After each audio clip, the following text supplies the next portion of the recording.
আসসালামু আলাইকুম বন্ধুরা, যখন আপনারা মাছ ফালানোর পরে যখন দেখবেন যে ভাইরাস অ্যাটাক করছে, হয়তো মাইক্রোনিল ব্যবহার করতে পারেন। মাইক্রোনিল ব্যবহার করার পরে যখন ওটা ভালো কার্যকারিতা না আসবে, তখন আপনারা এই অ্যান্টিবায়োটিকটা ব্যবহার করবেন। এই এসকাসিটিভেট এটা ব্যবহার করতে পারবেন। আমি আসলে বড় প্যাকেট আজকে না পাওয়ার কারণে দ্রুত এই ছোটো প্যাকেটগুলো লিখে ধর ওষুধটা ঢালা দেখাইতেছি। কিছু সংখ্যক পানি নেবেন এর সাথে, কারণ খাবার তো অনেকগুলা, প্রতিটা মাছে যাতে খাবার পায় সেই দিকে খেয়াল করতে হবে যে মাছে যাতে ঠিকমতো খাবার পাইতেছে, আর প্রত্যেকটা খাবারের সাথে যাতে ওষুধটা অ্যাড হইতেছে। মিক্সটা ঠিকমতো খুব দ্রুত মিক্স করবেন, খুব ভালোভাবে মিক্স করতে হবে।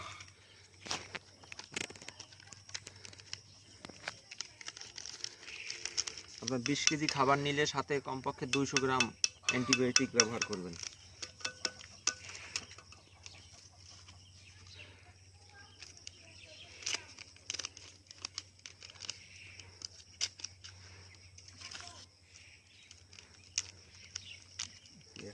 অনেকগুলো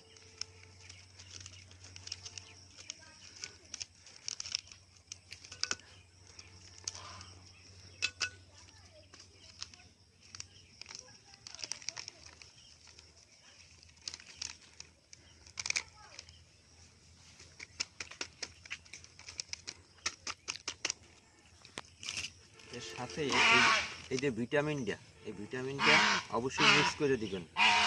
ভিটামিন সি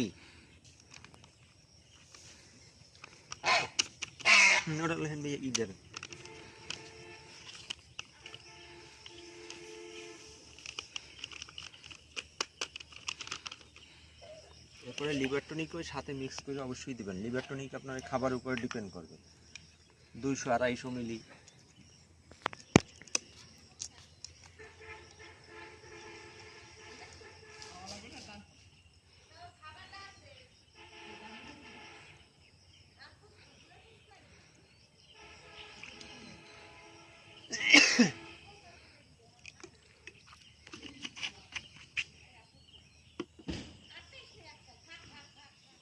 অবশ্যই খুব ভালোভাবে মিক্স করবেন ওষুধটা। এরপরে খাবার সাথে একদম মুড়ি মাখানোর মতো মিশাবেন।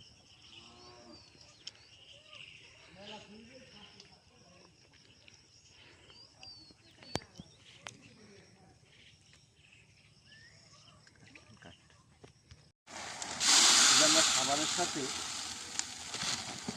অল্প অল্প খাবারের সাথে অবশ্যই এই ধারে আর কথা দেবে না, এই যে মুড়ি মাখানোর মতো অবশ্যই অল্প কিছু দিয়া ভালো করে মিক্স করে নেবে,